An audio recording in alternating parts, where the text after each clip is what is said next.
Welcome to Spiritual Study Session 45. This is a comparative religion, comparative spirituality topic focusing on dreams.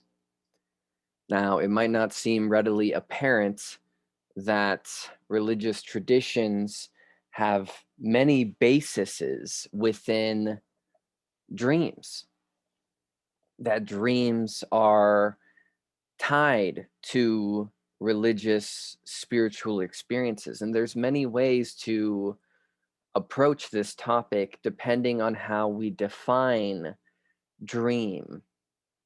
And so throughout this session we're going through ancient and modern traditions all around the world to develop a secular, a holistic perspective on this topic, dreams and spirituality. So it goes without saying that all religious traditions, and yeah, maybe just all religious traditions, um, are influenced by dreaming. So whether we're talking about Africa, Polynesia, the Abrahamic religions, all of the religions alongside the Fertile Crescent, into the East, Buddhism, Hinduism, all of these have something different to say, and perhaps all tease at something greater. So, modern day scientists are more than ready to disarm the dream experiences by equating them to conscious experience recycling, a kind of rummage heap of the subconscious. And this is not a new idea. There has long been an understanding of certain dreams being a sort of nonsense.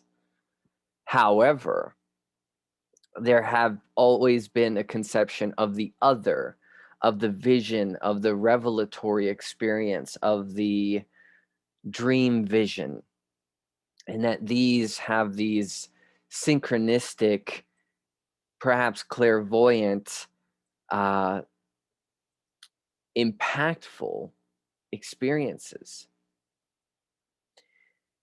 So this space that we enter upon sleep or by other means of the imagination, a kind of sandbox for the imagination, for the creation of imagery, narrative, emotional sensations. Also, the use of a dream as a literary device or as a storytelling device that allows people to suspend their judgment, to suspend their beliefs.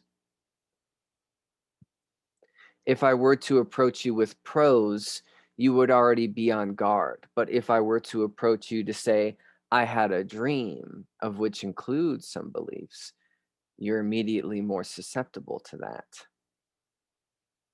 So let's start equating ourselves with this pool of information. The Aztecs, in their language, the Nahuatl, the word for dream is temictli, which means the edge of death, or translates to the edge of death. Now, why is this? Well, sleep was considered a dangerous time for individuals. And still to this day in Mexico, you can still see this within certain communities, that the body is left, the soul retreats into the other realm, the spirit realm, the astral plane, whatever you care to call it. And that if something happens to it there, if it gets stuck, it may never return to the body, and thus one dies in their sleep. So, with this considered, it is taboo to awaken somebody suddenly The belief is that the soul needs time to reacclimate to the body after it's been away. This isn't too far off when we're talking about the Greek tradition later, that death is related to dreams, but we'll get to that in time. So the Sonoy people of the Malaysian peninsula, there is a belief, and I hope I'm putting this accurately, that how you act within the everyday world, the moods, the approaches, the sentiments, will feed back into your dreams. So, for instance, there has been a long-standing peace with these people, their neighbors, and amongst themselves. And this is because they treat opposition with kindness. It's the old kill 'em with kindness philosophy. And so, being that this way of thinking is so ingrained in the dream space, if one were to encounter an enemy, you can call out who you're in company with in this space and ask if you are friend or foe, and they will reveal themselves. And if an opposition is so militant that it continues to be an aggressor, that you face it head on. And if you defeat it, it will emerge as your friend. This is kind of bro-ish energy, like when two dudes need to fight, they hate each other, and then after they're like, you're not so bad, man. A mutual respect is earned. This manifestation of your conscious life, that a certain idea of mastery is within this philosophy, where your dreams are a direct readout of how well you're doing in the conscious life, in the spiritual life. Consider this too, a culture that makes your dreams what they are. We're going to see this across these depictions of ancient dreams too, that we might not relate to them so well. Well, the ancient world wouldn't relate to not getting to the train on time as readily as us, right? Like, for instance, in American culture and a good amount of Western culture, there is this anal retentive preoccupation with time. So, not getting to class on time, not getting somewhere that you need to be on time, people thinking disfavorably of you because you're not on time. These anxiety-ridden, stressful dreams is a creation of the conscious experience, and that the culture will carve, flavor, um, give grounds for such experiences. But let's hop off that a little bit. To the ancient Egyptians, and this is not uncommon, their belief is like many others of during this time period and in this area, that dreams, the existence of dreams, is proof of another realm of existence. And this is the realm of the gods. Very common ancient world belief. And that even the act of art, making art itself, is tapping into the world of dreams. Or maybe if we're going Platonic with this, the realm of ideas, a form. And there's this long tradition here by the Egyptians that the gods come to the kings and queens and princes uh, in their dreams, prophesizing their rule. Many stories of this, many stories of this, only for that dream to become real, for it to be clairvoyance. We'll find this in the Bible later, but right now I want to talk about how we find this all the way back in Sumeria. So this guy, Gudea of Lagesh, was ruling 2140 to 2120 BC. And he comes in at a time of political instability. that for over 200 years, the Akkadian Empire was being overrun by a nomadic tribe of the north. And so Gudea stands in a place where he's trying to build the people, trying to build morale, and does so through building city walls, temples, of fighting back and moving through these trepidatious times. Now, Gudea was referred to as a true shepherd. Eh? Shepherd. Working tirelessly for the benefit of his people, a priest king. So, not just a king, but a priest king, one who was spiritually sophisticated, a very lost concept as history moves forward. And of course, within this role of being this pragmatic, spiritually savvy, art funding, people understanding great leader, he has a dream. He would record many of these dreams on tablets, but the one that I'm referring to is instructions from the god of war to rebuild a temple. In the dream, and most of these dreams, I'm not going to go through all the details, more just equating with the flavor. But he was as huge as the heaven and as huge as the earth. His upper part was that of a god, and he had wings. And the lower part of him was a hurricane, and near him was crouched a lion, which commanded him to build a temple. And there was this slab of lapis lazuli for the temple to be built that was shown. And through this dream experience that has some level of abstraction, I mean, like, look at the form that he wears. He is determined to put this idea, this dream, into reality, to manifest it, to have an inclination, an inspiration as to how it looks and what ought to be done. And so he laid down this brick of decision, this brick of fate, and poured on the luck-bringing water to frame the mud and to work it into mold. And there's many tidbits of symbology and abstract significance to the act of building this temple. And so when it's done, he goes to it and he's fulfilled, working tirelessly to make this happen. And he, uh, dedicates it to the god, to the spirit, to whatever the realm of ideas that gave it to him, that he was a channel for this idea, this whatever divine inspiration. And he says, I will spread in the world respect for my temple. Under my name, the whole universe will gather in it. So it's not just for him, it's a testament.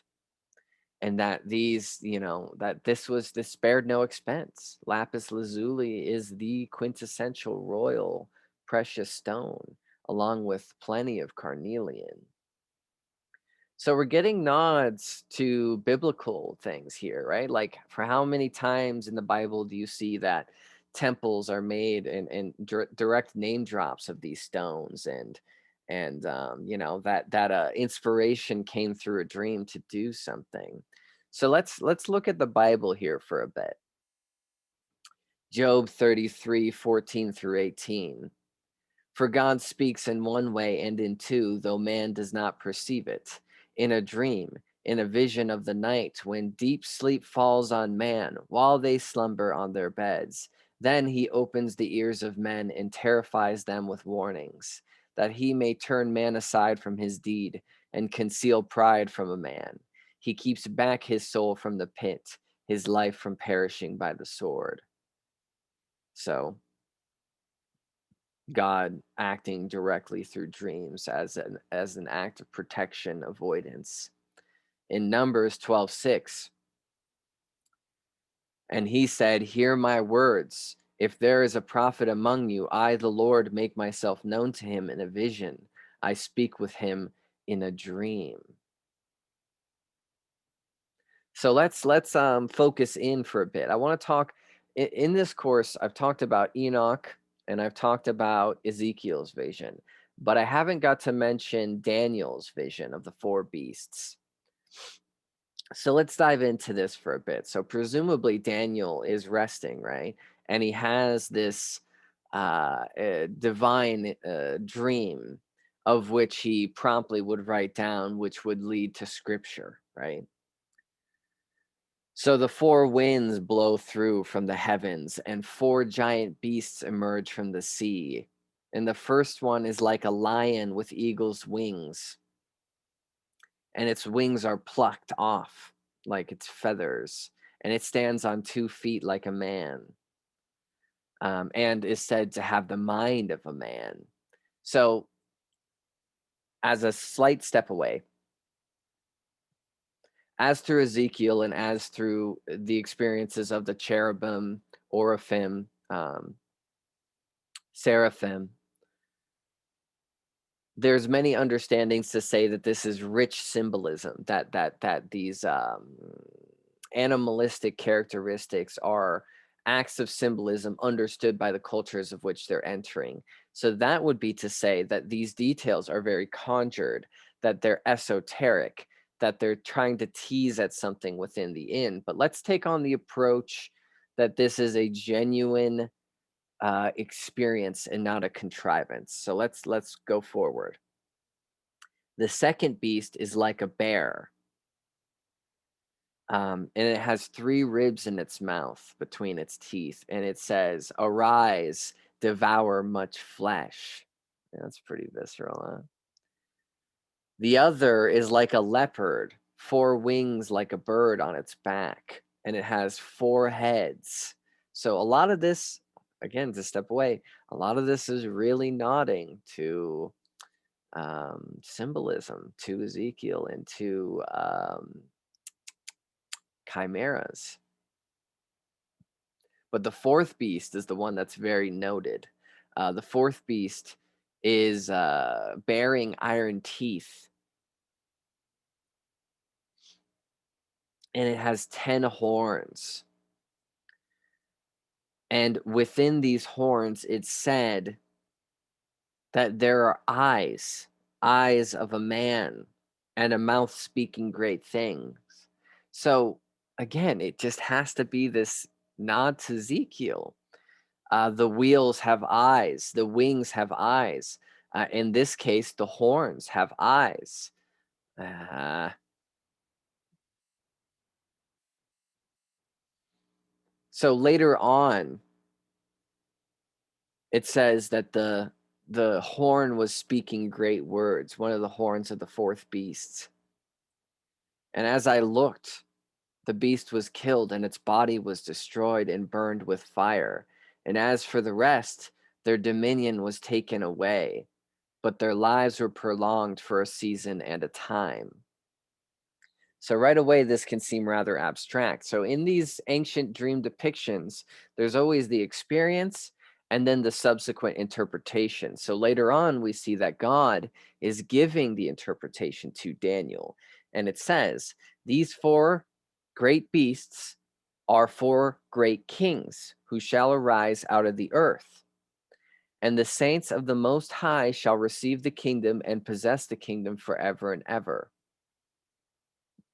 Daniel asks of a particular interest about the fourth beast, and God replies, "A fourth kingdom of the earth, which shall be different than all the other kingdoms, and it shall devour the whole earth, and it will be broken to pieces."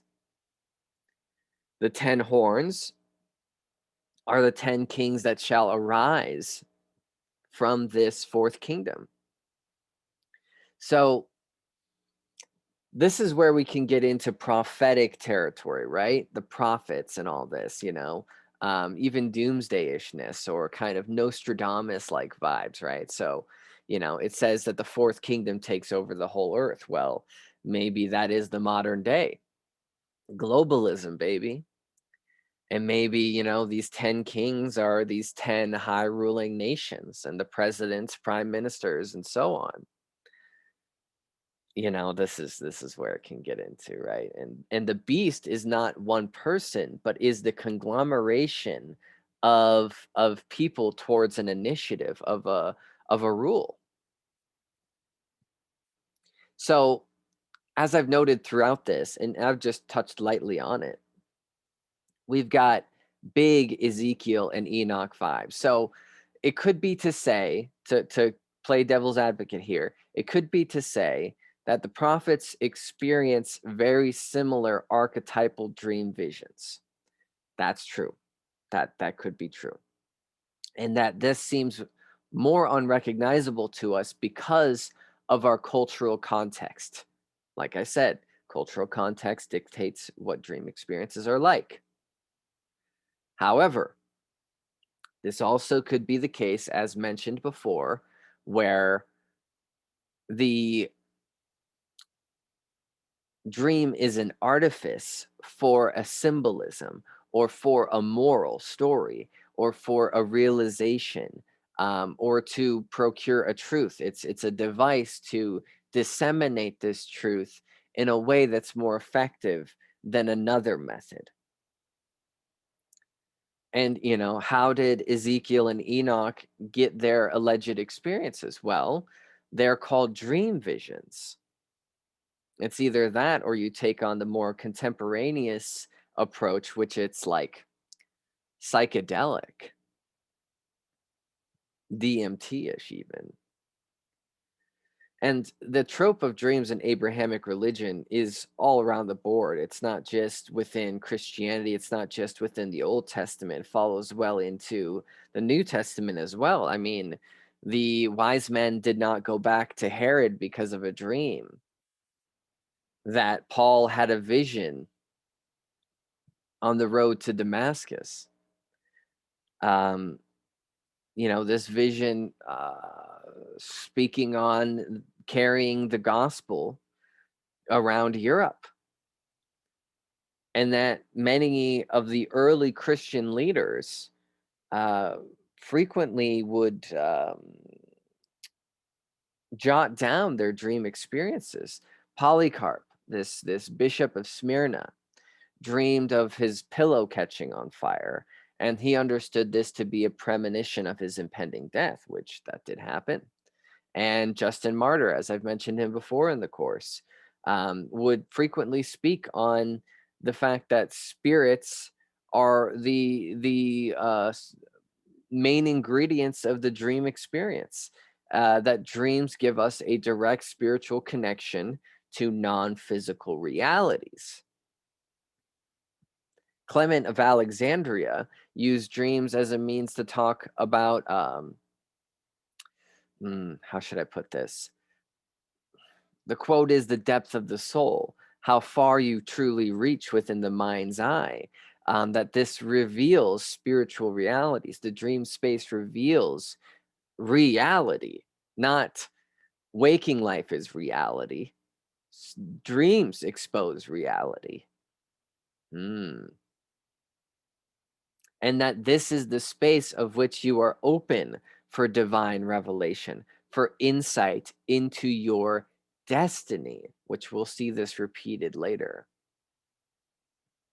So let's jump across a little bit and we'll talk about Islam. I haven't got to talk about Islam too much in the course. So there are more than one dream vision attested, in my understanding, I could be wrong about this, to the Prophet Muhammad. And the one that I'm mentioning is when angels are taking him towards a sacred place. And as they're taking him, he sees a man being carved, his cheeks being carved open by another man. And he asks, "What's this?" And they say, "Carry on further." He sees another pair of men. One of them is laying down and another is striking him with a boulder, and he's bursting his head. And then each time he looks back, his head is restored. And then he's getting bursted again. And he asks, what is this? And they say, carry on further. And then he sees a cave that's described to be like an oven, and it's filled with naked people, and they rise and subside with the flame. And he asks, what is this? And they say, carry on further. And then he sees a river of blood. And there's one man standing in the center, and there's one man standing off the shore. And the man that's trying to get to the shore, the other man throws a boulder in his face and knocks him back to where he was standing before. So it's this endless cycle of him trying to approach the shore and being prevented, kind of like we got some Sisyphus vibes here. And of course, he asks, what is this? And they say, carry on further. And then they finally reach this green garden with this huge tree and a number of other people standing around, a man blowing a fire, the tree containing this wonderful house, this wonderful place, and this sky realm above. And he's finally given the explanation for the dream by the angels. They say, the man whose cheeks were being torn apart is a liar. The man whose head is getting smashed is negligent of the knowledge given of Quran. He does not practice. The people in the cave are adulterers living in lecherous eternity. The one in the river is a devourer of usury, which is getting interest on lending money. So basically every banker would be in that river. And that the man blowing into the fire is the guardian of hell, and that the place above is where he would go when he passes. But he's not going to die yet. This is just the vision. And so this is a direct allegory for the sins acting as a deterrent, or the punishment for sins acting as the deterrent for people. And so you see here that this dream vision is very much like a story, like an old story, like an old moral folk tale almost. Or how in the same way too, again, it could be this literary device, right? Where it's getting a point across. The whole thing is getting a point across. And it's not to say that it can't be a genuine dream, because dreams do this as well. There are very notable, memorable dreams that do follow such a narrative. But you can see how um, both the vision of Daniel and the other visions in the Bible, and this vision given to Muhammad, kind of have these flavors to them. I don't know how to really put it otherwise, but we're going to hop off of that for a bit, because that's just one way of talking about dreams. I've given all this context to that way of talking about dreams, where I question the act of literary devices or genuineness of prophecy. And I just say question. I'm not making a statement one way or the other. But we have another way of looking at this, and this is the more woo-woo end of things. The more esoteric, or say New Age, and then subsequently Hinduism. So Hermes Trismegistus, as mentioned before in the course, in the work of the Kabbalion, when describing the 7 Hermetic principles, and if you're interested in that, there's a whole session on this. We live and move in the mind of God. We are the dreaming of the supreme mind. That reality is the dreaming of the Creator. So again, very different approach. And this is the foundation for modern physics, or I guess you should say neurologists, theoretical physicists, hypothesizing about the simulation theory, the hologram theory, that this is, all stitched together by a higher dimensional being and that we're moving into something like a dream. So, this has wide implications. In this dream, whether waking life or sleeping, you can change things. You have a certain amount of strength or lack thereof. You can discover things. You can do whatever you want. Now, I know that sounds cliche to some people because you really can't do whatever you want, but in another way, you can. I could shave my head, put on a good pair of slacks, and start pursuing my career as a car salesman. If I wanted to, if that's the character I wanted to become, I could do it. So there's this other end of things, and this is a conscious dreaming. And no, it's not necessarily lucid dreaming, although that could be a part of it. And this intertwining relationship with yoga. And however far back that dates, thousands of years, 1,000 years, and these nods in these ancient texts, like the Tibetan Book of the Dead, to such conscious dream experiences, or this mysterious technique of Lavipa from Afghanistan, or these Tibetan methods of achieving dream state through meditation and breathing techniques. I guess this could be likened to transcendental meditation. And that there's this considered special state of dreaming, of which one can achieve both the sheerness of consciousness and the subsuming of the subconscious, or whatever you want to call it, the astral realm, what have you. Um, this trance body being separated from the physical world and being put somewhere else. So this opens up the discussion quite a bit to other lesser known subjects or lesser understood subjects. So where are you when you're daydreaming? Is it purely in your mind? In these trance states of meditation, where are you? Are you truly in your body? What is really cooking up psychedelic experiences? Is it really just the body? Because it feels much more than that in all these cases. And what's up with astral projection? Is this to say that it's all just a trick of the mind? That there isn't another realm in any of these experiences?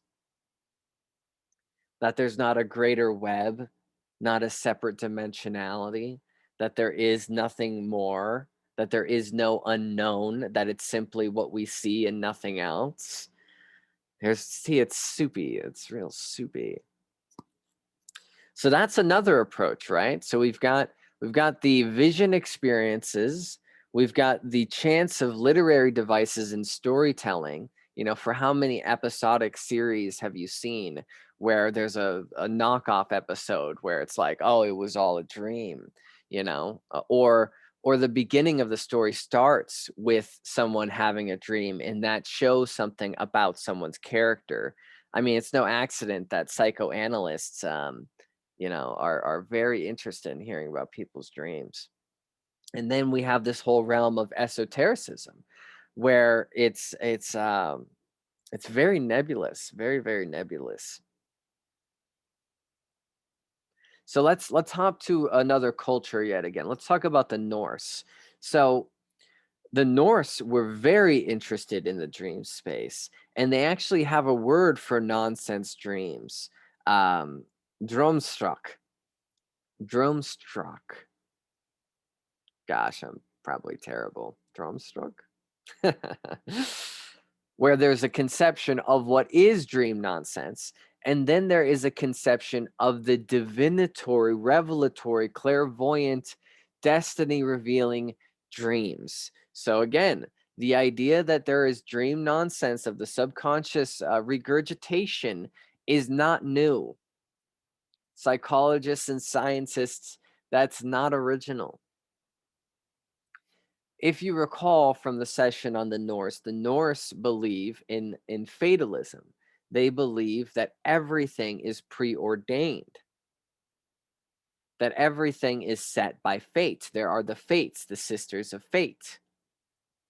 The quote is, "My destiny was fashioned down to the last half day, and all of my life was determined, that everything could be known in advance. And this is why we have divination.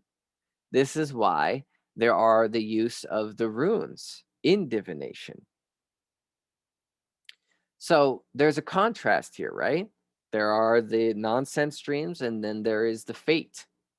And an example of a very famous dream within the Norse culture is the dream of Queen Ragnhild. So that's for those that are interested in looking deeper into it. Queen, Ragnhild. And the spark notes here is that the dream that she has prophesizes her descendants and prophesizes her rule. The tree is symbolizing her descendants. So again and again and again, right? We saw it with the Egyptians, we saw it with the Sumerians, and we saw it in dream stories that I didn't mention that are within the Bible, that the kings have prophetic dreams, or queens have prophetic dreams that reveal their rule. So it's a trope that we're seeing across the world at this point. And that dreams are so significant in this culture that the gods have dreams as well. That Balder had the dream that foreshadowed his death in the beginning of Ragnarok. And to think of this from this cultural context, that dreams are a means of contact between the other worlds and humans. This could be contact with the gods. This could be contact with the elves. This could be contact with the dead, which that's a very big end of things that I don't get to talk about. Many people have experiences of encountering the dead within their dreams in such serious and significant ways that it very much seems more than just wish fulfillment. But to think that dreams are a medium between all beings is a fascinating one. That such dreams are messages, important messages, and that that's the way to get them through.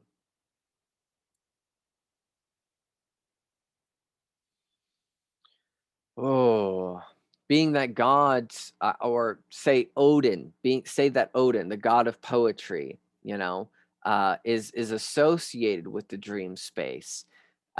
Being that Odin has very sophisticated esoteric knowledge, the act of poetry and dreams go hand in hand. That they are kind of necessitating one another, which I find fascinating. And within the culture, there are seers. That's what they're designated. Seers are the people that you would go to interpret your dreams, because we tend to get them encoded, and then way later we can interpret them and see what they were saying. They're not very often super direct. So to have people that are designated in trying to, or in being better acquainted with the woo-woo space. So as a final culture to hone in on, I want to talk about the Greeks, because the Greeks here have a god specifically designated for dreams, and that is Morpheus. So I don't know, I guess many people don't know this, right? Because they think of the Matrix. Well, where do you think they got the name? Morpheus is the god of dreams. So I'm not talking about the Matrix here. I'm talking about where the Matrix gets its inspiration, people. That Morpheus is the one that shapes dreams, that forms dreams, that he's a messenger of the God, divine messages for people. that he is the son of Hypnos. Hypnos is the god of sleep, and the son of Pasithea, the goddess of rest and relaxation, and that his brothers are the literal forms of dreams. The Oneiroi, Oneiroi. I should just start spelling everything I can't pronounce in the near future. There's an old phrase that means, well, the phrase is in the arms of Morpheus, which would be to be within the dream experience, that you were in the arms of Morpheus, that the whole experience of the dream itself is a crafting. And etymologically speaking, linguistically speaking, Morpheus, the word morph, so think of the word transform, or like metamorphosis, or morphic, or amorphousness, or amorphous. Yeah. All of these mean form. So what is the dream? Well, the dream is a form. It is a shape. It's a casting. It's a reality. Okay, well then what's the difference of reality then? It's also a shape. It's also a form. Gosh. We also see within the metamorphosis that, or also in the Iliad, these different tropes of dreams. For instance, a message given from Zeus to King Agamemnon. So you're seeing this all across the Western world and beyond. That Morpheus, to get back to the point, and his brothers would be a kind of team that would form the different experiences therein.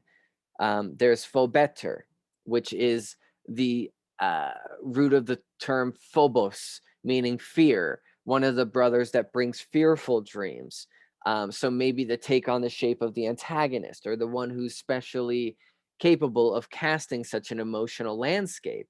There's phantastus, which is the root of the term fantastic or fantasy, a fantastical experience, an unreal, anomalous dream experience. Brother of Morpheus, right? Morpheus is kind of the head honcho of these different brothers that bring the different flavors to the dream experiences of human beings. And that Morpheus would be the one tasked with not just giving dreams to people and kings, but to gods as well. And it was said that Morpheus sleeps in a cave of poppy seeds. Okay, is this a morphine reference? Is this a poppy reference? Some heavy drug, dream facilitating drugs. And that, he is the grandson of Nyx, the goddess of night, who played a very important role in the early cosmos of the Greeks. And when do people dream? Well, they usually dream in the night. They dream amongst Nyx. And subsequently, by this relationship, Morpheus is related to Thanatos. Thanatos is his uncle. And who's Thanatos? Thanatos is death. And as I said in the beginning of this whole thing, death is related to dreams. So I want to say right now, before I get ahead of myself, like with the Aztecs and like what I've said here, death being related to dreams, and ancient cultures believing that dreams are a proof, or at least significant dreams are a proof of another realm or another dimension of being. Would this be too much of a leap to say that perhaps the act of death, the sensation of death, is to move into the dreamland, to be dreaming? Because there's a boundary dissolving nature to all this that I hope you're picking up on. Because the more we try to dissect what the dream is, the more it compromises our perceived assumed integrity of what we call reality. If a person can experience more significant emotions within the dream space than they have felt in the waking life, by that definition, the dream experience was more real than the waking experiences.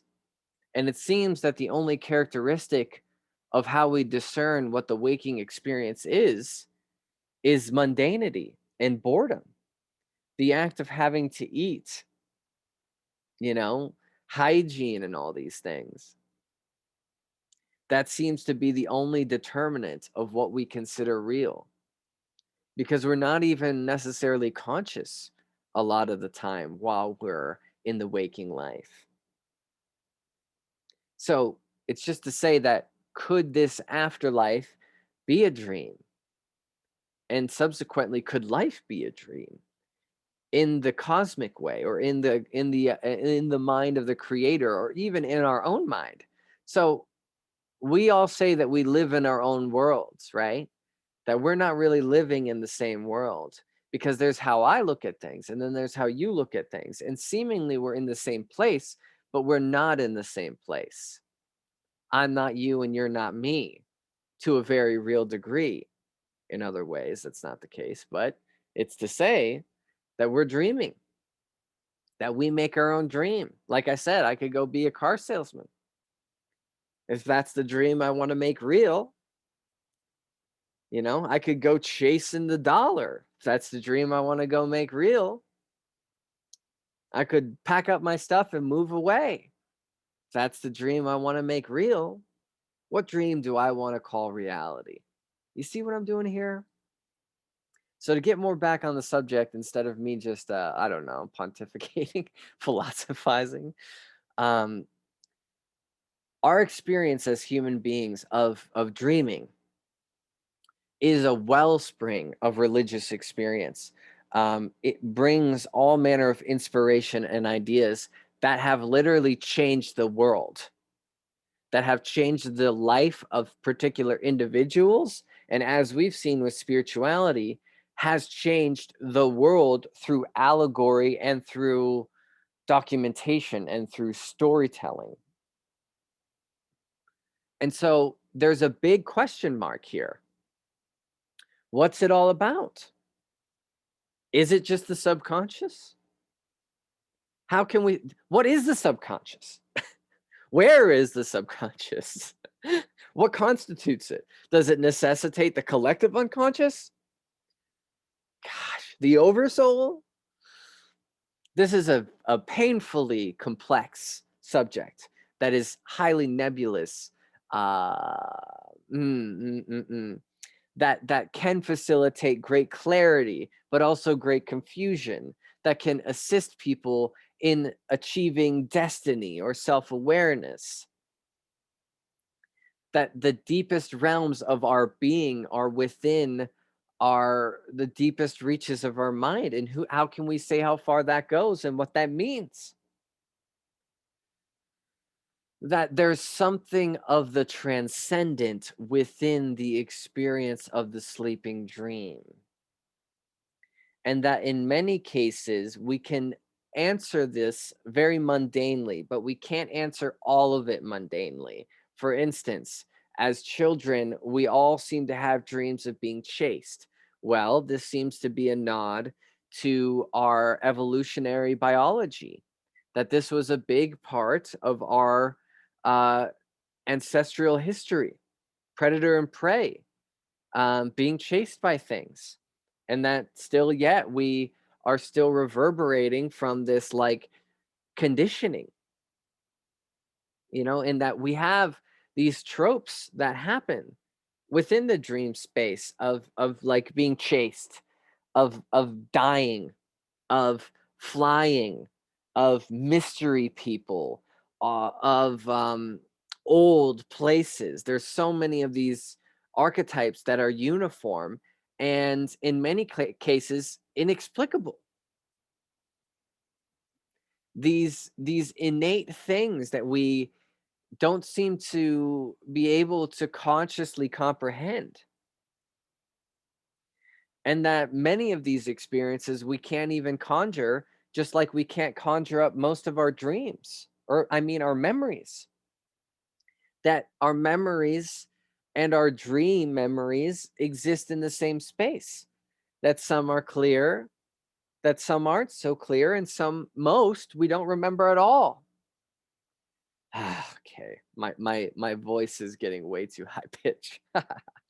So this isn't to say that, here are the answers to why dreams are a part of the religious spiritual experience. It's more just to soak in the wonderment of the how with a big question of the why, and to allow the unknown, that we could try to ascribe answers to this, like many people have, whether it's the scientists with their mundane explanations or the Abrahamic religions where it's plainly always just God sending things. And if it's not a vision, then it's probably a conjuration of the devil. We don't have to try to explain these things, but we can give the significance where it's due, and we can be acquainted with the many different forms that dreams take within common culture and within ourself.